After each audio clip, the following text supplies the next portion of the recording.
খেজুরিতে তৃণমূল কর্মীর ফিশারিতে বিষ, দোকানে আগুন।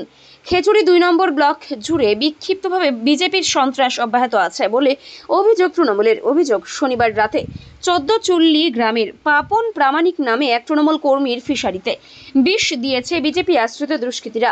রবিবার সকালে ঘটনাটি নজরে আসতেই চাঞ্চল্য ছড়িয়েছে। আর অভিযোগ, ১৪চুল্লি গ্রামে ভবেশ মণ্ডল নামের অপর এক তৃণমূল কংগ্রেস কর্মীর হলুদ বাড়ির মাইতে মরে থাকা একটি মাংসের দোকানে রাত্রে আগুন লাগায় বিজেপির দুষ্কৃতীরা, যদিও বিজেপির সমস্ত অভিযোগ অস্বীকার করেছে।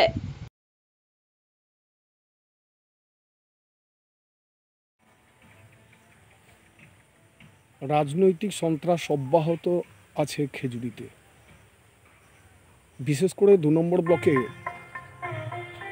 হলুদবাড়ি অঞ্চলে গতকাল রাত প্রায় ১০টার পরে তরুণ পাত্র ১৪চুলি গ্রামের, তিনি কাঁথি থেকে ফিরছিলেন। হঠাৎ লাঠি নিয়ে কয়েকজন তার পেছনে ধাওয়া করে মারতে উদ্যত হয়। কোনো কারণে সাইকেল চালিয়ে তিনি বাড়ি ফেরেন।